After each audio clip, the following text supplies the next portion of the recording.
Wow. Richard, do you realise there's 4,795 Fife properties actually remaining empty in Fife?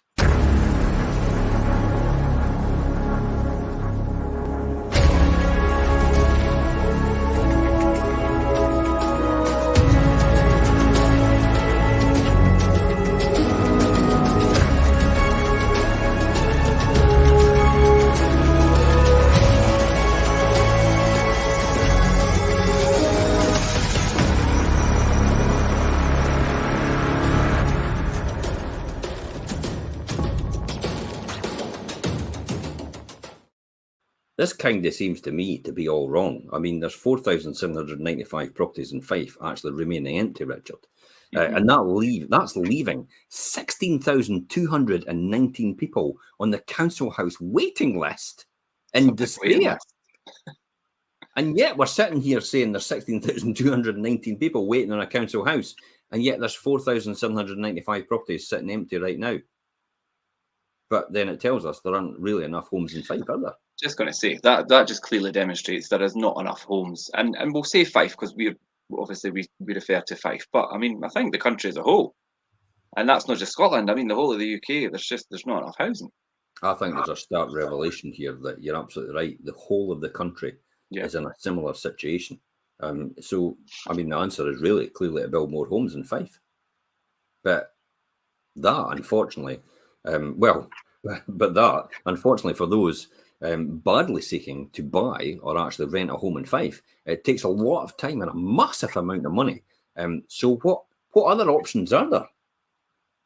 Yeah, I mean, I was speaking recently to a client, and about the subject of the housing crisis and thing, and they mentioned that they suggested that all the empty properties should, and Fife, and we'll say Fife obviously because we keep referencing Fife, but maybe in the whole country as well, could be the solution to the problem. But is that really the solution to the problem, Jim?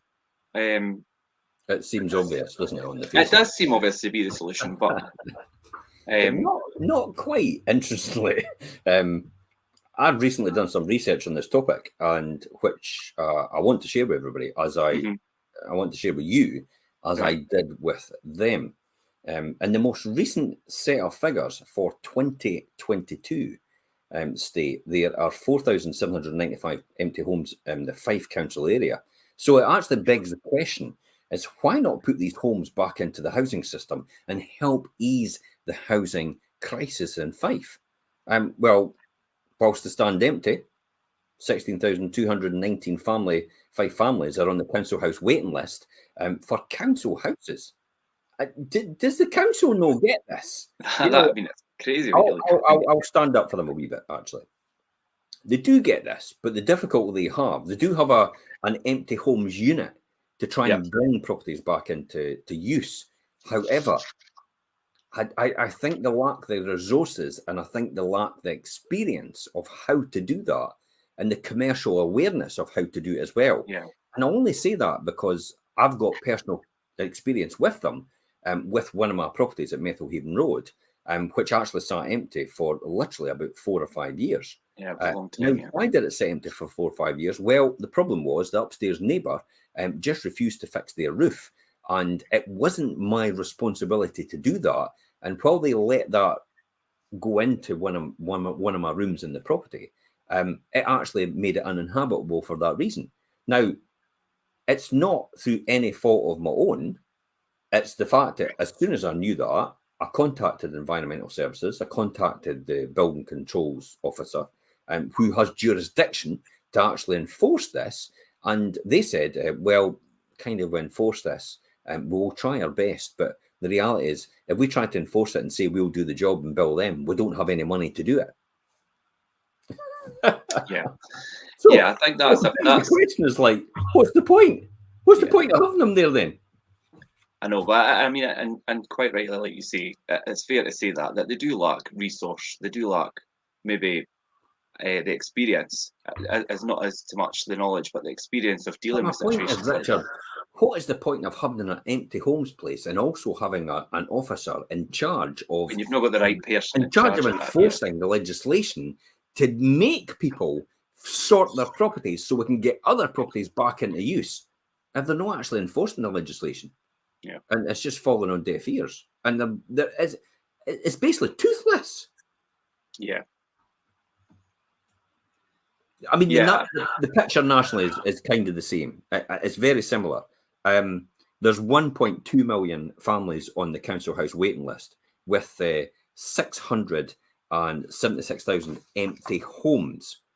This is the UK. That's the UK as a whole. Yeah, here it is here, Richard. Right here. This is it. This is the vacant homes nationally versus the families on the council house waiting list. So no surprise, the families on the council house waiting list are in orange. I'm just going to say what we're looking at here. So the orange is the and the blue is the vacant homes that we've got in Britain and the UK. Mm-hmm. So you can see that. You know, they're sitting round about the, as I said, the 676,000, and it's almost stayed similar. But you can see in 2004 that racked up quite a lot, and then it obviously started to alleviate as it came down. Now, why did it start to alleviate, and why did it start to go up? Well, this was the boom that happened here, 2004 to 2007, and mm-hmm. then this was the period where people actually became, you know, obviously repossession, homeless, all the rest of it with a credit crunch, because a lot of people got their houses taken off them. And this is the case where people started to be able to get a house now because credit became more available and mortgages became more available as well. Right. So there it is. I mean, surely, when you think about it, we can all agree that the property left empty for many years isn't morally right, is it? No, and that's what a lot of people's approach to it is, that they think that there's this long list of people, all these people that are technically homeless, yet there's all these properties sitting, not being used. But I don't think it's as easy as that. You kind of just bring them back in for use. And so let's look at why they are empty and how long they're empty as well. Well, let's look deeper into the numbers. Yeah. You know, what's your thoughts on this? Look deeper into the numbers. What are you thinking? Well, the council, I mean, every October, there's a specific day which each local authority must report every property that is empty, even if it's only been for a week prior to that date. So many of these properties and properties in Fife are either awaiting new home ownership, or in the case of rental properties, or maybe new tenants. So also, most certainly, some properties are being refurbished, they're being renovated, some are deceased estates, while other properties have homeowners that have not moved out and are in the process of being sold, etc. Blah, blah. Yeah. Or maybe a part exchange property, something that's an example. So of those 4,795 Fife houses that are lying empty, only 1,880 of the properties were empty for more than 6 months.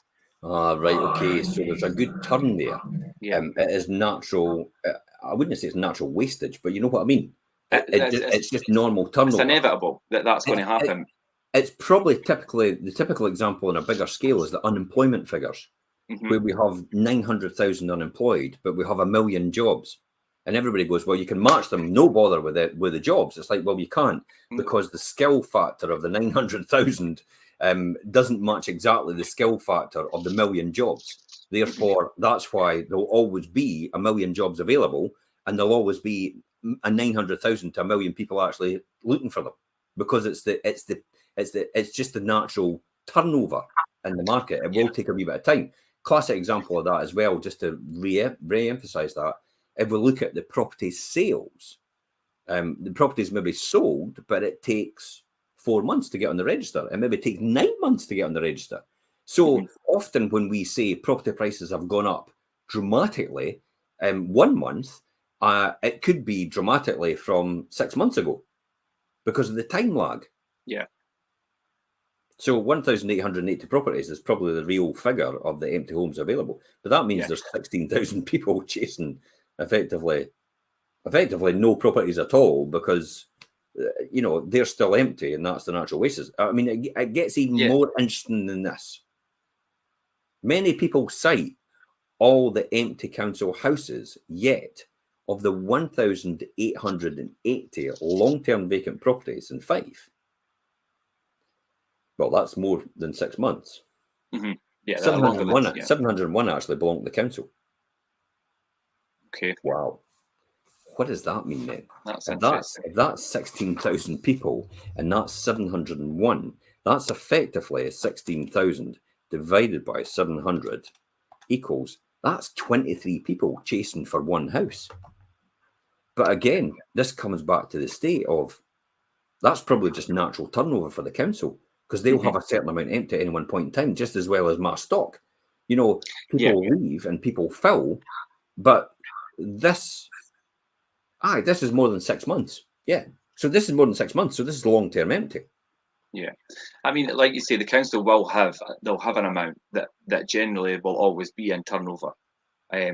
And then I think obviously, if we, like you say, on a smaller scale, Jim, if you look at your own, you've always got a small amount that are usually always in turnover. Yeah.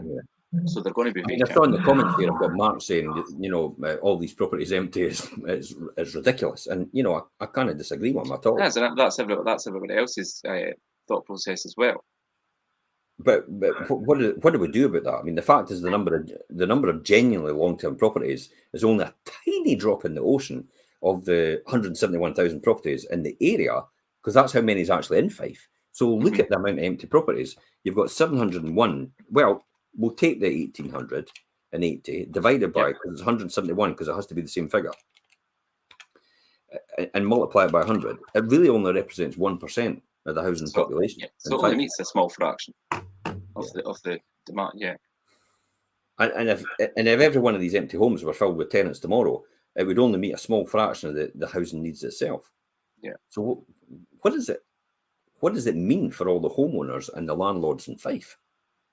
Well, the scarcity of available homes contributes to the maintenance of high rents, which pressures a favourable situation for Fife landlords who are investing in buy-to-let properties and things. And simultaneously, it also serves to keep Fife house prices at a relatively elevated level. Yeah.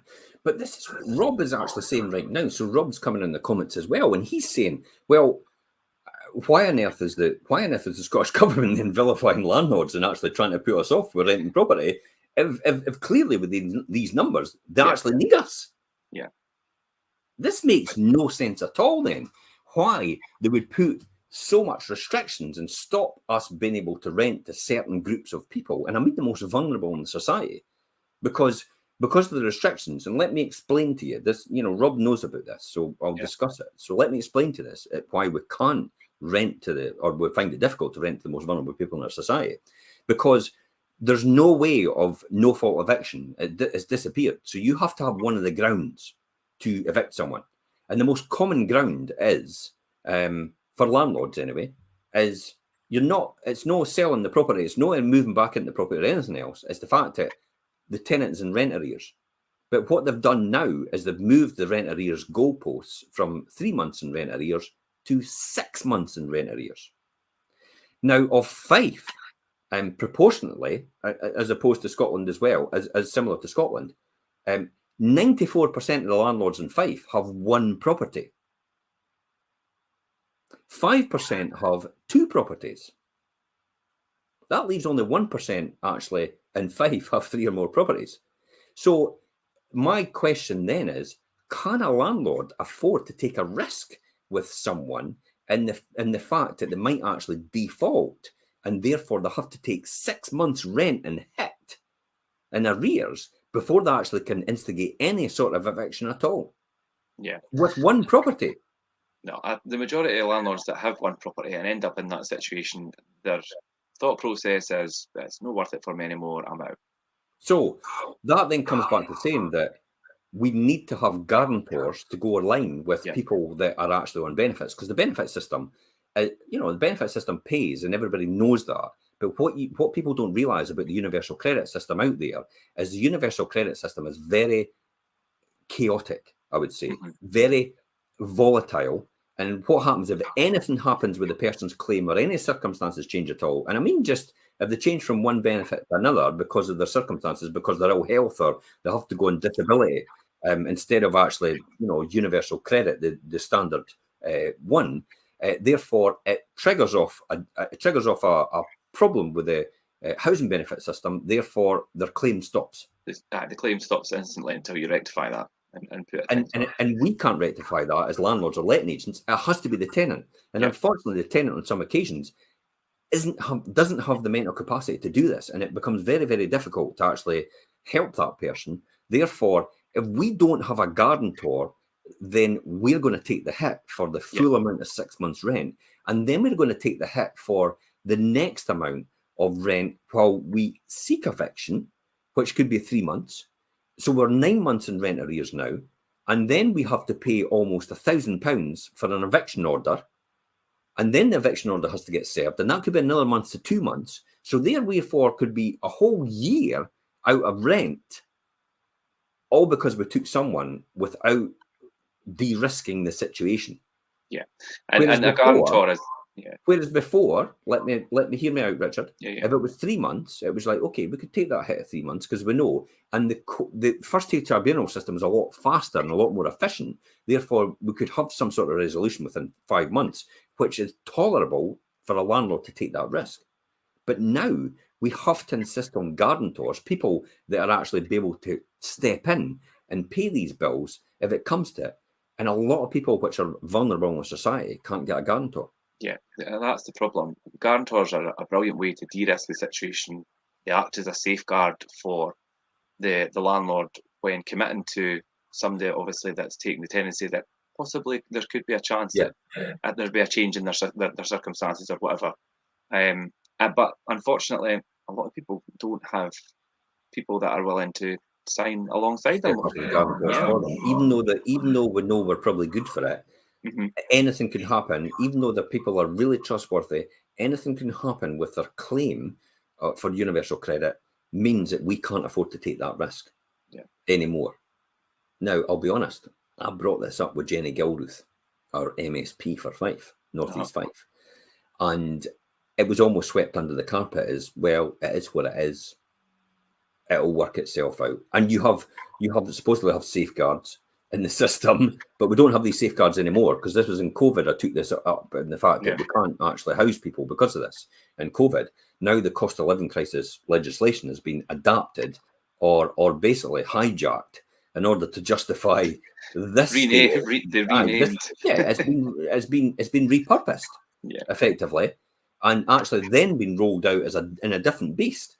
But the problem still lies that it stops us from housing the most vulnerable people in our society as private landlords. Yeah. Now, let's take this a wee bit further because somebody said, do you really have an obligation to house the most vulnerable people in our society? You're absolutely right. I can't disagree with you, John. John's absolutely right. I can't disagree with you.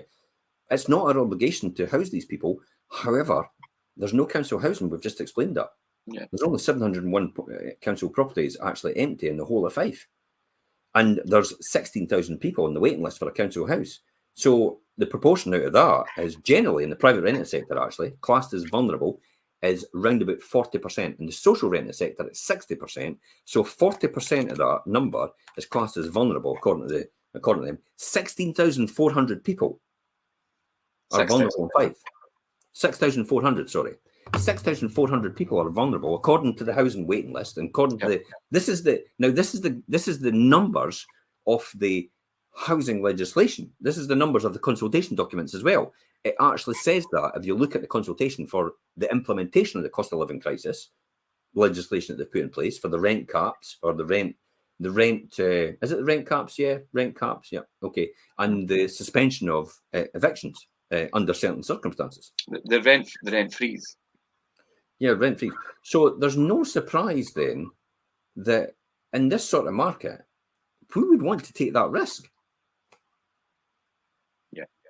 Yeah. I mean, the rent freeze and the moratorium on evictions and things. I mean, the implications of the situation that's been put in place are particularly evident in the context of, obviously, like the Fife rental market and things, where demand just now is just exceptionally high, and it has been for a long time.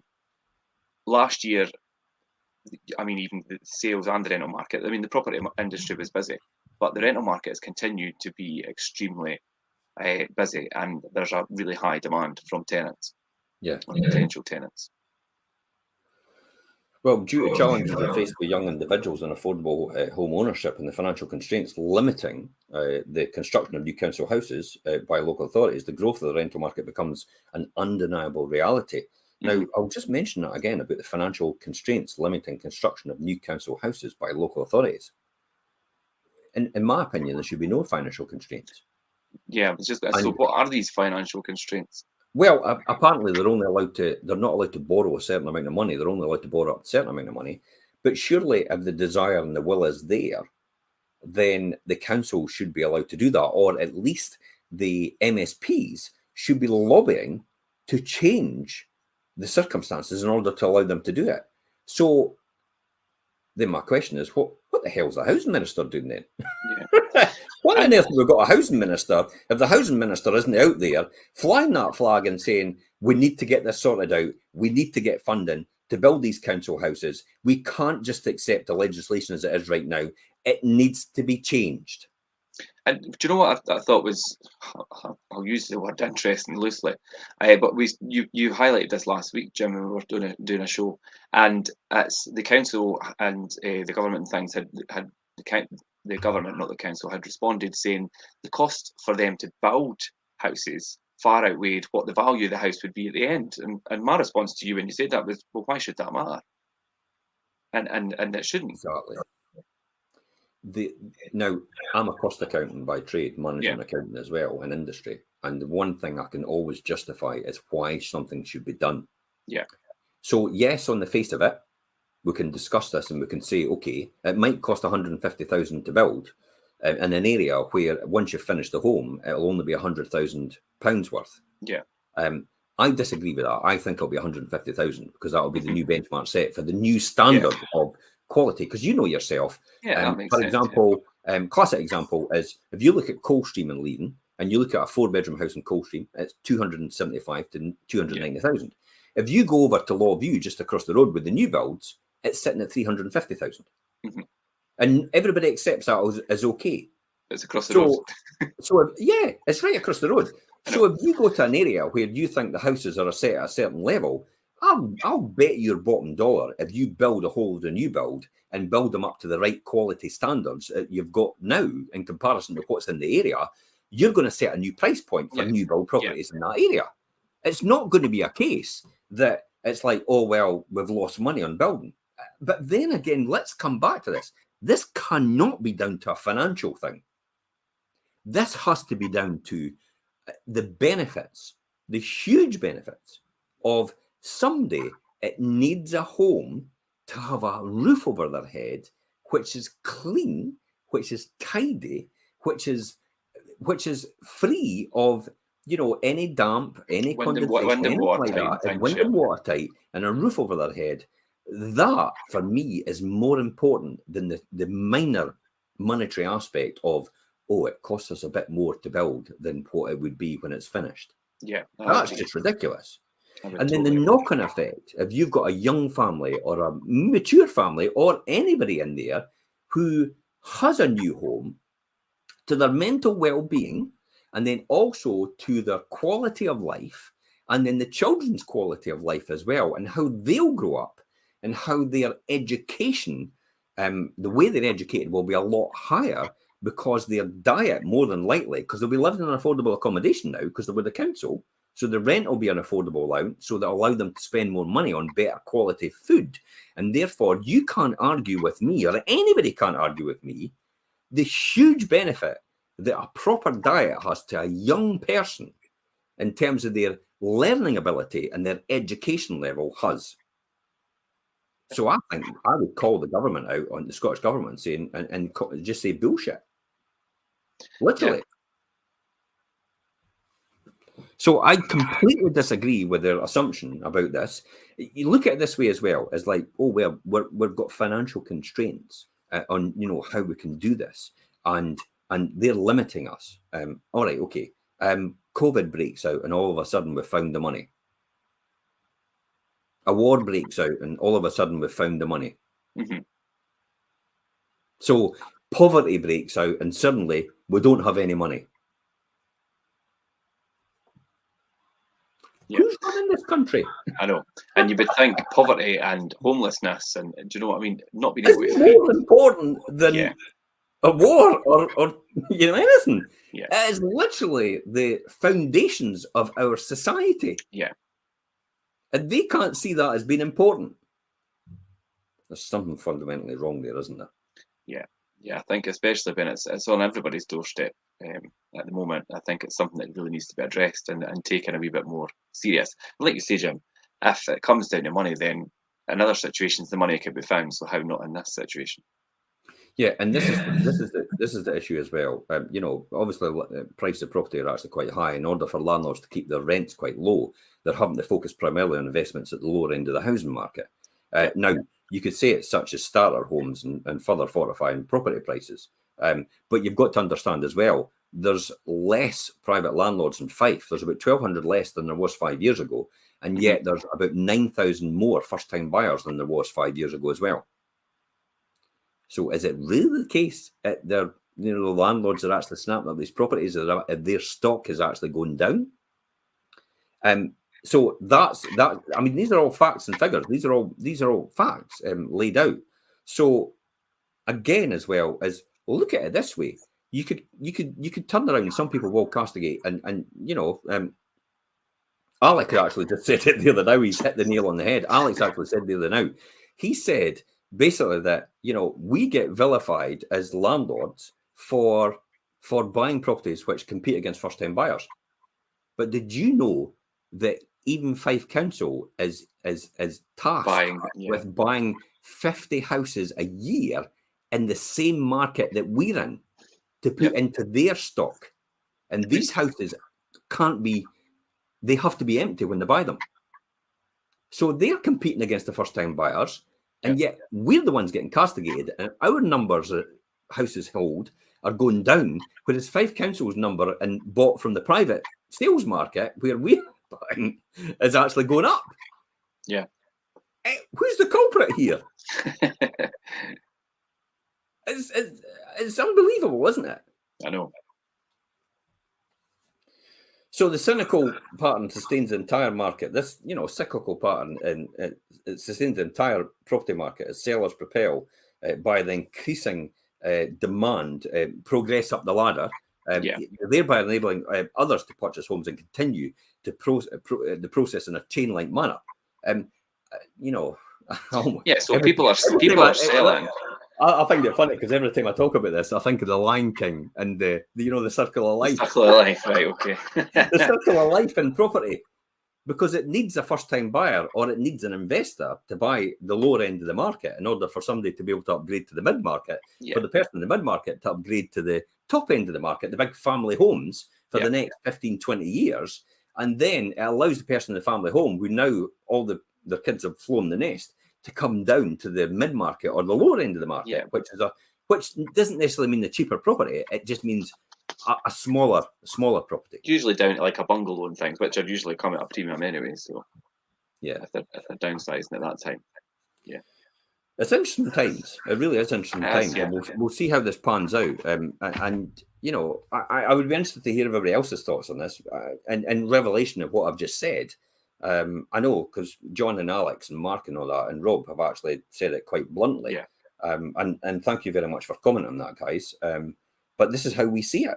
And yet I'm going into a housing summit at the end of this month, the North East Fife Housing Summit, where Willie Rennie and the housing minister, and yet these figures are glaringly staring them in the face. And they're still probably adamant that their way forward is the right way forward, to vilify and demonize landlords and put more and more landlords off renting property, and the hope it will actually get them back. But when you look at the number of rental properties in the market in Fife, it's not that much in comparison. No. It'll not make a significant dent. If you take, for example, well, it's about 10%.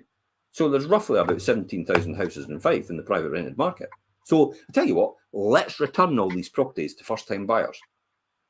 Where are the 17,000 families going to stay here in rented accommodation? Because a lot of them can't afford to buy, and a lot of them are what we explained before as most vulnerable people in our society. And we're propping up the social rented sector, the council houses, which we could see there, starkly, they've only got 700 available, and they're not building anymore really on mass scale. Yeah. Yeah, and I think the figures that we covered there about obviously the waiting lists and what properties are empty and things, I mean, it is interesting, and people might jump straight to the conclusion that the empty properties need to be taken off people or put back into use, but it wouldn't solve the problem, and it would only solve a small fraction of it. And I think really the best way to solve it is to come up with a really good strategy of building more housing. They need to come up with an ambitious strategy. Yeah, and ambitious is probably a better word there, Jim. Yeah, and they can't just abdicate the responsibility to the housing associations, because this seems to be what's happening. They're abdicating the responsibility to the housing association, saying, "Well, you can actually lend money, so you go and build the houses on mass scale." But the housing associations aren't geared up for that. They've not got they're that. never going to be able to do it at big enough scale. Yeah, they'll not do it on the scale that is needed, because if every council then jumped in and built on mass scale in each area, would be fine. However, there's an issue of building mass scale. There's nobody to build them. Yeah, because we've sent everybody back home. Yeah. It was involved in the building industry. They're all back because of the Brexit carry on. So we're still seeing we're still seeing the repercussions of lack of tradies and people that are qualified and got the skills to do not just obviously construction and things, but a lot of things. Well, we can't build the 25,000 we're meant every single year anyway. Yeah. We're meant to be building 25,000 every single year, and since 2006, since the current presiding government's been in power all that time and had the power to do it, they've failed to do it, and they've only managed to help the private sector overall, including the social rented sector, build round about 18,000 on average every single year, and it's not enough. It's just not enough to be able to sustain that. So I see loads of comments coming to the side, and we can't read all of them out because some of them are very, very detrimental. You wouldn't want to hear them on. You wouldn't want to hear them on air. But I'd be interested to hear other people's thoughts in the comments. Yeah, definitely. And if you want to message us today, by all means, do that. Thanks for coming on, Richard. It's been an interesting talk. When I looked at these stats and I looked at these numbers, I thought, wow, this is absolutely ridiculous how we're sitting at this situation. How do we resolve it? How do we go forward? And while we've got some solutions, it seems to be that possibly the presiding Scottish government seem to have no solutions except to just stop people leaving the sector. It's not going to stop people. It's just going to make it worse. Yeah. Anyway, thanks very much for your time, Richard, and okay, Jim, thanks. And everybody else. Bye bye for now. Bye.